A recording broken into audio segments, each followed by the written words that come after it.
it's the first time doing anything on this scale. I've done lots of much smaller things in the past, never using live players, all done sequences, synthesizers, samples, that sort of thing.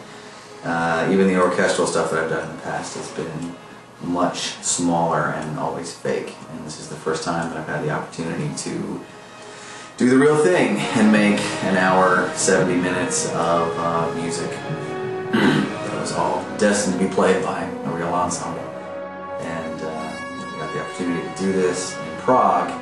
Got the opportunity and we took it. I was put to work about a year ago, starting to generate all this stuff, and wrote, and whittled it down to things that made the cut, and got a hold of Andy Brick, who's the orchestrator and conductor and jack of all trades, and he hooked us up with the orchestra over here.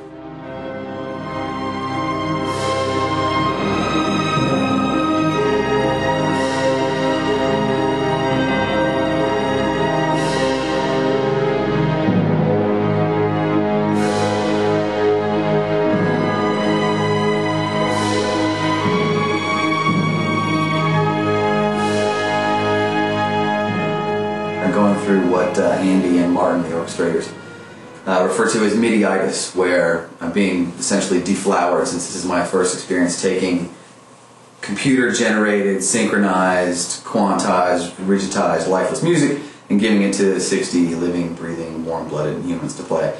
And so I've gone out of my perfect little world of perfection into this place where people make wrong notes, they eventually get it together and play it right, but it's sort of this very white-knuckle experience, and they're kind of good-heartedly laughing at me because they've been through it themselves, and it's a weird experience to go through. But at the end of the day, once you come out the other side, it's pretty amazing to sort of let go of the, composed in a hermetically sealed vacuum world of MIDI sequences.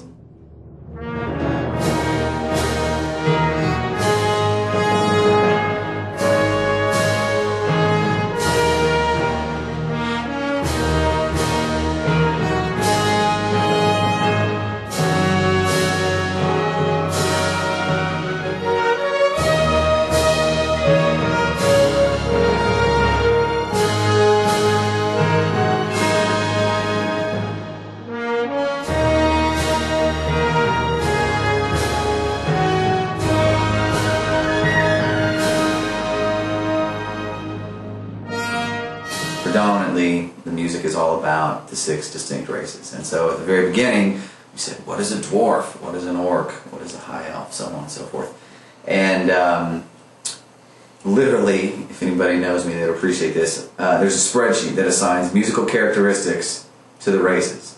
So all the way down from, what sort of scales and modal inflections would a dwarf have, would chaos have, what sort of tonality, what sort of timbres, instrumentation, orchestration, all the way down to stupid stuff like, does a dwarf have a snare drum? No. Does Empire? Yes. Does Chaos? Absolutely not. Does the High Elf? Sure.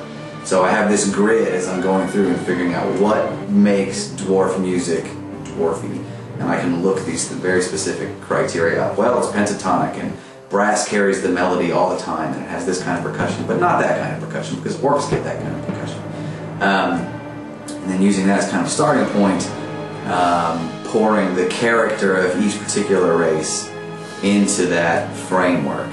Some are pretty obvious and easy. The dwarves, proud, venerable, horn-based fanfares, it's kind of dwarf stuff. Chaos, was an excuse to have all kinds of fun. That's obviously the craziest music we have, where we have instructions for these string players are doing all sorts of nutty stuff, beating on their instruments and playing the bows upside down and scraping this and punching that. And then at the end of the day, have them be very identifiable as such. I used to bounce the pieces of music off of coworkers and play, guess the race, and you'd play a piece of music, and I knew I was on the right track because every time everybody got it right. Oh, that's dwarf music, that's Empire music, that's dark elf music, it's a piece of cake.